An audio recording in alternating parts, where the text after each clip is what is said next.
Audio Jungle. Audio Jungle. Audio Jungle.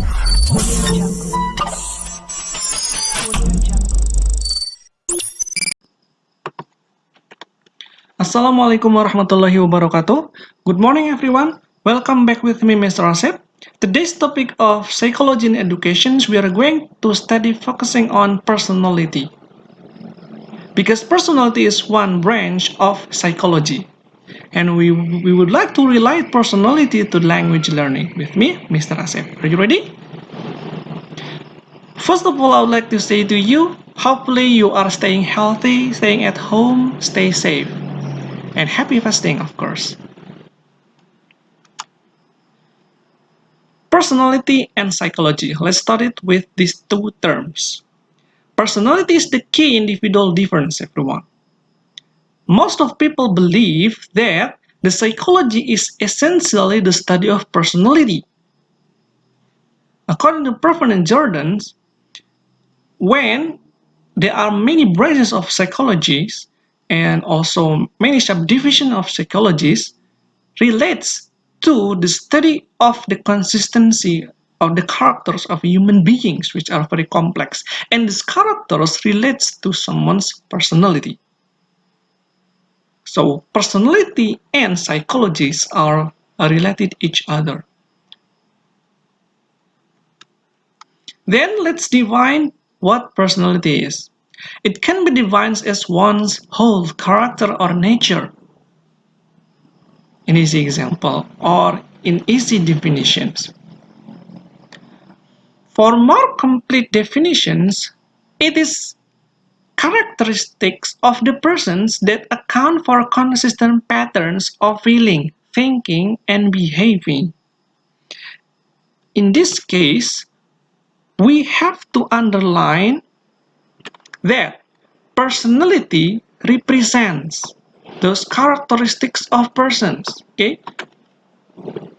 So, characters and personalities are different because personality is one branch of character of a human being.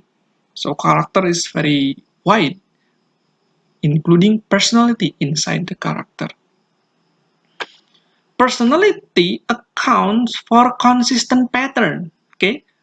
Account from or for consistent patterns of feeling, thinking, and behaving, okay?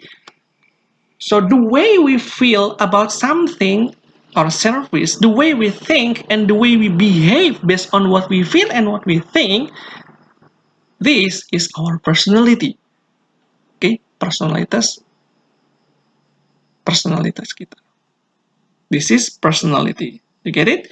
So the easy examples of personality is what we feel, reflected to what we think, and implemented to what we behave, according to Pervin and John in 2001.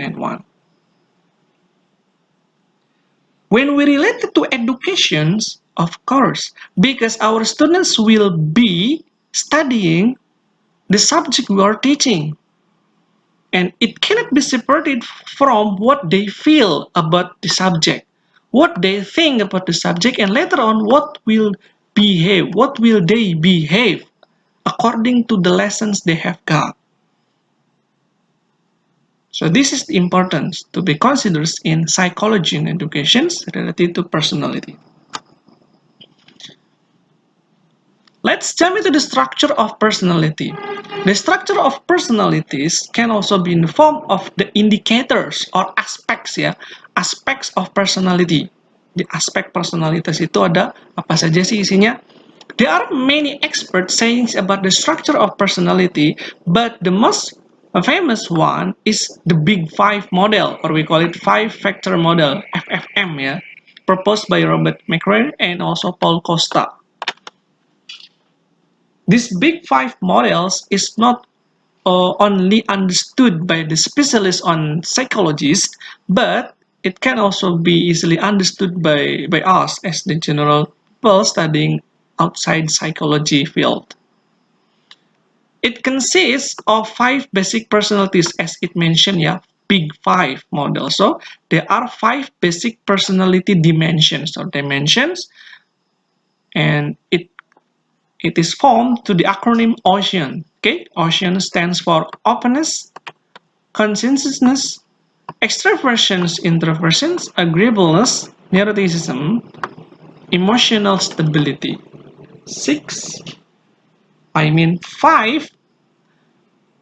Five big models or big five models about the structure of personality proposed by Robert McCrae and Paul Costa. I'll not give you all of the models because the time will not be enough to discuss it one by one. I will only give the models which are very famous or very pertinent in the field of personality and educations proposed by McCrae and Paul Costa. Let's talk it one by one, everyone. We first comes to the first indicator of dimensions of openness. The scale taps an openness to new experiences. Okay, sometimes people say it openness to new experiences, thought or and processes. Yeah, at one end because there will be scale. Yeah, scale. You know scale. Scale is from, for example, from zero to hero. Nah, from zero to hero, this is what we call it a scale. Ada skalanya ya. Dari negatif ke positif, dari besar ke kecil, namanya scale. The scale taps openness to experience. Okay. The indicator here, or the descriptor of openness, you can see, the deskripsinya adalah openness to new experience. In educations, of course, they will get something new. This is something experience or new thoughts, new process in the end. This is the scale. And on the other scale, you can also have rejection of such the other hand. Okay?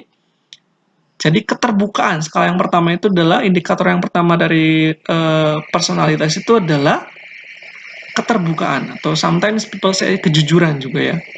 Apakah kita itu orangnya terbuka terhadap sesuatu yang baru, pengalaman baru, pemikiran baru, atau proses yang baru, atau kita menolak sesuatu yang baru, kayak rejection ya, rejections of such on the other hand. Itu adalah salah satu karakteristik ya. Yang pertama adalah keterbukaan dari aspek personalitas. Apakah kita terbuka terhadap sesuatu yang baru atau kita menolak sesuatu yang baru. When we jump into the scale here, the high scorers are, yang nilainya tinggi itu adalah dalam aspek openness itu ketika they are imaginative, curious, flexible, creative, moved by art, novelty seeking, original, and untraditional. Curious, flexible, creative. Imaginative means like smart. They will get high scores in openness here. On the other hand, the scores or low scorers are conservative. Conservative means like do not want to accept something new, conventional, down to earth, unartistic, and practical, yang ramah-ramah atau yang praktis saja gitu ya, yang mudah diterapkan, practical. Openness. The next one is conscientiousness. Conscientiousness, very hard to pronounce. It will have the similar meaning to will to achieve. Will to achieve or hardworking. This skill reflects a complex trait, sometimes called will to achieve. Jadi kemampuan untuk mencapai sesuatu gitu ya, kemampuan untuk mencapai. A complex trait called will to achieve, ya, keinginan untuk mencapai sesuatu, or karakter, reflecting a high desire, keinginan tinggi ya, hasrat yang tinggi at one end, and lower desire at other hand, hasrat yang kurang tinggi, yang rendah terhadap sesuatu. Itu scale-nya yang 0 ke dari 0 ke hero-nya adalah high desire ke dari lower desire ke higher desire. You will get higher scorers or your conscientiousness are high if they say that they are systematic, meticulous like hardworking, efficient, organized, reliable, responsible, hardworking, persevering, and self-disciplined. This one is the indicators of conscientiousness aspect of personality. The low scores are unreliable, aimless, careless, disorganized, late, or lazy, negligent, and weak-willed, keinginannya lemah, atau keinginan untuk mencapai sesuatu itu kurang, namanya low scores in conscientiousness, atau kemauan untuk maju, kemauan untuk mencapai sesuatu, kemauan untuk mencapai targetnya itu kurang, personalitinya itu. Juga ada juga yang personalitasnya adalah akan capai target terus, pengennya mencapai target terus, itu yang high scorersnya. The next dichotomy are extraversions and introversion. The scales reflects extraversions at one extreme and introversions at the other. Okay, from the scale extrovert to introvert. Okay, extrovert we know that easygoing. They like to gather with people, a lot of people. They like to speak. They like to move everywhere. For example, the high scorers are sociable, curious, active, assertive, passionate, and talkative. Extrovert persons are talkative, while the introvert one or the lower scores are passive, quiet, reserved, withdrawn, sober, aloof, and restrained, because they do not want to talk more, less talkative. Yeah, they are tending to be quiet. Okay, so this is the character or the personality here we have from extrovert to introvert people, the personality. We have to understand as well, be related to the education later on when our teaching learning process. The next one is agreeableness. This skill represents a type of easygoing at one end and hard-headed at the other. Okay, agreeableness. Okay, in this case, the category will be friendly for high scorers, good natured, likable, disukai banyak orang ya, forgiving, trusting, cooperative, modest, and generous. For low scorers are cold, cynical, rude, unpleasant, critical, antagonist, sometimes suspicious, vengeful, irritable, and uncooperative. Many negative aspects here ya for agreeableness in lower scorers. We have to also understand that our students belongs to this character or not when we are teaching. Then later on will be adjusted to the teaching learning process so that it can accommodate their needs in related to their personality. The next one is neuroticism or emotional stability. This is the scale ya. The scale covers emotional adjustment, okay, and stability at one extreme, stabil emosinya, and maladjustment or neuroticism at one hand, yang emosinya tidak stabil di sisi yang lain. In this case, it's very intriguing, very interesting. While we have high scores are worrying. Justru yang nilainya tinggi itu adalah yang worrying, anxious, khawatir, cemas gitu ya. Insecure, merasa tidak aman, repressed, self-conscious, moody, emotional, and unstable. Yang high scores-nya malah yang worry gitu ya, yang cemas. Low scores are calm, relaxed ya, unemotional, hardy, comfortable malah, nyaman, content, even tempered and self-satisfied ya, merasa puas saja walaupun low scores juga. Oke, ketika nilainya rendah itu juga tetap seperti itu, nyaman, stabil tetap emosinya. Okay, so those are 5 models of big models of dimensions of personality. When we related personality to language learning or to learning, then most people would agree that personality variables types are more or are important factors in determining our behavior in general. And from an educational perspective, the real question is how such dispositions affect learning. Bagaimana personalitas, okay, itu mempengaruhi pembelajaran. Within the big 5 paradigms, the 2 dimensions that are intuitively most closely related to learning are openness to experience and consciousness. Openness to experience, because in educations they will be introduced with something new commonly, and also consciousness. When they have to will to achieve something, they can compete each other sometimes within the classroom. Between 2 dimensions here, conscientiousness has proved to be the most consistent and strongest predictor of academic achievement. According to many research done by many experts, is that at various stages of learning from preschool to adulthood, consciousness play a vital roles in determining or in predicting the academic achievement by this personality. One of the research or common research by Gardner also, the characteristic or the personality got by good language learners, among of them are conscientiousness.